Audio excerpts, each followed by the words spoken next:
بسم الله الرحمن الرحيم. وعن أبي هريرة رضي الله عنه قال: وكلني رسول الله صلى الله عليه وسلم بحفظ زكاة رمضان فأتاني آت فجعل يحكو من الطعام فأخذته. ബഹുമാനപ്പെട്ട അബൂ ഹുറൈറ റളിയല്ലാഹു അൻഹു റിപ്പോർട്ട് ചെയ്യുന്നു. ഖാല അവർ പറഞ്ഞു: വക്കലനി റസൂലുള്ളാഹി സ്വല്ലല്ലാഹു അലൈഹി വസല്ലമ ബിഹിഫ്ളി സക്കാത്തി റമദാൻ. റമദാനിലെ സക്കാത്തിനെ അഥവാ ഫിത്ർ സക്കാത്തിനെ സൂക്ഷിക്കാൻ വേണ്ടി റസൂലുള്ളാഹി സ്വല്ലല്ലാഹു അലൈഹി വസല്ലമ തങ്ങൾ എന്നെ ഏൽപ്പിച്ചു എന്ന് അബൂ ഹുറൈറ തങ്ങൾ പറയുകയാണ്. ഞാൻ ആ സക്കാത്തിന്റെ മുതലിന് കാവൽ നിൽക്കുമ്പോൾ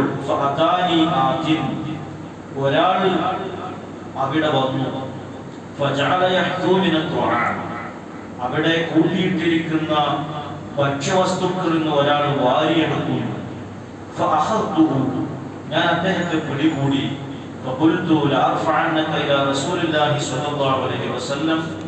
ഞാൻ റസൂലുള്ളാഹി തങ്ങളിലേക്ക് നിന്നെ ഉയർത്തുക തന്നെ ചെയ്യും, റസൂലുള്ളാഹിന്റെ മുന്നിൽ നിന്നെ കൊണ്ടുപോകും ഞാൻ എന്ന് ഞാൻ അദ്ദേഹത്തോട് പറഞ്ഞു. ആ വന്ന ആളെന്നോട് പറഞ്ഞു: ഇന്നി മുഹ്താജുൻ വഅലയ ഇയാലുൻ വബി ഹജത്തുൻ ശദീദ. ഞാനൊരു വലിയ പാവപ്പെട്ടവനാണ്, ഒരാവശ്യക്കാരനാണ്, ദാരിദ്ര്യമുള്ളവനാണ്, എനിക്ക് കുടുംബമുണ്ട്, അങ്ങനെയൊക്കെയുള്ള വിഷമങ്ങൾ എന്നോട് പറഞ്ഞു. ഞാൻ അദ്ദേഹത്തെ വിട്ടയച്ചു.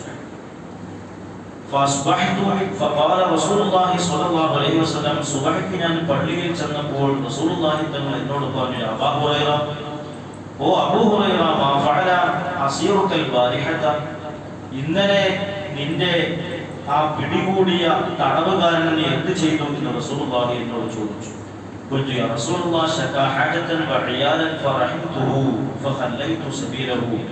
അദ്ദേഹം എന്നോട് വിഷമങ്ങളും ആവലാതികളും ഒക്കെ പറഞ്ഞപ്പോൾ, പരാധീനതകൾ പറഞ്ഞപ്പോൾ ഞാൻ അദ്ദേഹത്തെ വിട്ടയച്ചു എന്ന് റസൂലുള്ളാഹി തങ്ങളോട് ഞാൻ പറഞ്ഞു. റസൂലുള്ളാഹി പറഞ്ഞു: അമായിന്നഹു ഖദ് കദബ വസയഊദു. അദ്ദേഹം ഒരു കളവ് പറയുന്നവനാണ്, ഇനിയും അദ്ദേഹം നിന്റെ അടുക്കൽ വരും എന്ന് റസൂലുള്ളാഹി തങ്ങൾ പറഞ്ഞു. ഒരു വലിയ ഹദീസാണ്, ചുരുക്കുകയാണ്.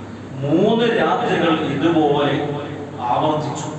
സക്കാത്തിന്റെ കൂട്ടിയിട്ട മുതലിൽ നിന്ന് വാരിയെടുക്കാൻ വേണ്ടി, തട്ടിയെടുക്കാൻ വേണ്ടി ഇദ്ദേഹം 3 രാത്രി വന്നു എന്ന് ഹദീസ് വിശദമായിട്ട് പറയുന്നുണ്ട്. അപ്പോഴെല്ലാം ഇതേ സംഭാഷണങ്ങൾ അബൂ ഹുറൈറ തങ്ങളുടെയും ആ വന്ന ആളുടെയും ഇടയിൽ നടന്നു.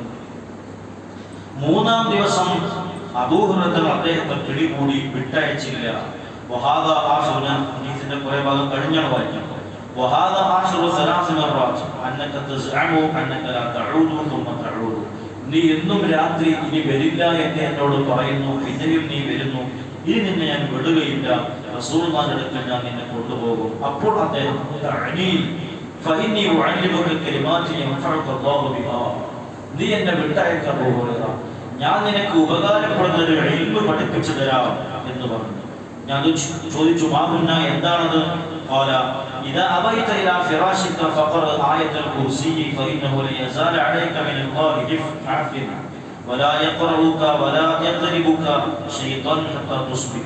നീ ഉറങ്ങാൻ വേണ്ടി നിന്റെ വിരിപ്പിലേക്ക് ചെന്നാൽ ആയത്തുൽ കുർസി നീ പാരായണം ചെയ്യുക. എന്നാൽ ആ രാത്രിയിൽ നിനക്ക് അല്ലാഹുവിന്റെ ഭക്തന്മാർ ഒരു സംരക്ഷണം, ഒരു ഹാഫിളായിട്ട് നിന്റെ കൂടെ ഉണ്ടാകും. മാത്രമല്ല സുബഹി വരെ ശൈത്താനിന്റെ ഒരു ഉപദ്രവം നിനക്ക് ഉണ്ടാകുകയില്ല എന്ന് എനിക്ക് പഠിപ്പിച്ചു തന്നു. അങ്ങനെ ആ ഇൽമു പഠിപ്പിച്ചപ്പോ അബൂ ഹുറൈറ അദ്ദേഹത്തെ വീണ്ടും വിട്ടയക്കുകയാണ്. വലിയ ഹദീസാണ്, ചുരുക്കുകയാണ്. ഈ സംഭവങ്ങളൊക്കെ റസൂലുള്ളാഹി തങ്ങളോട് പിന്നീട് അബൂ ഹുറൈറ തങ്ങൾ പിറ്റേ ദിവസം പറയുമ്പോൾ റസൂലുള്ളാഹി തങ്ങൾ ചോദിച്ചു: എന്ത് ചെയ്തു നിന്റെ ഈ തടവുകാരനെ എന്ന്. അപ്പോഴും ഞാൻ അദ്ദേഹം ഇങ്ങനെയൊക്കെ പറഞ്ഞപ്പോൾ വിട്ടയച്ചു, എനിക്ക് അദ്ദേഹം ഇൽമു പഠിപ്പിച്ചു എന്നൊക്കെ റസൂലുള്ളാഹിയോട് പറഞ്ഞു. അപ്പോൾ റസൂലുള്ളാഹി ചോദിച്ചു: എന്താണ് അദ്ദേഹം പറഞ്ഞത്? അപ്പോൾ പറഞ്ഞു: ഖാലലി ഇദാ അബൈത ഇലാ ഫിറാശിക ഫഖറ ആയത്തുൽ കുർസി. നീ വിരിപ്പിലേക്ക് ഉറങ്ങാൻ ചെന്നാൽ ആയത്തുൽ കുർസി ഓതുക, അതുകൊണ്ട് ഈ ഗുണങ്ങളൊക്കെ ഉണ്ട് എന്ന് അദ്ദേഹം എന്നോട് പറഞ്ഞു. വഖാലലി റസൂലുള്ളാഹി, അതുപോലെ നിനക്കൊരു ഹാഫിദ്, അല്ലാഹുവിന്റെ ഭാഗത്തുനിന്ന് ഒരു ഹാഫിദ് നിനക്ക് ഉണ്ടാകും എന്നും എന്നോട് പറഞ്ഞു. അപ്പോൾ റസൂലുള്ളാഹി പറഞ്ഞു അമാ ഇന്നഹു ഖദ് സദഖക വഹുവ കദൂബ് തഅലമു അൻത ഖാതിബു മുൻദു സലാസിയ. അതുപോലെ അദ്ദേഹം പറഞ്ഞ കാര്യം വളരെ സത്യമാണ്.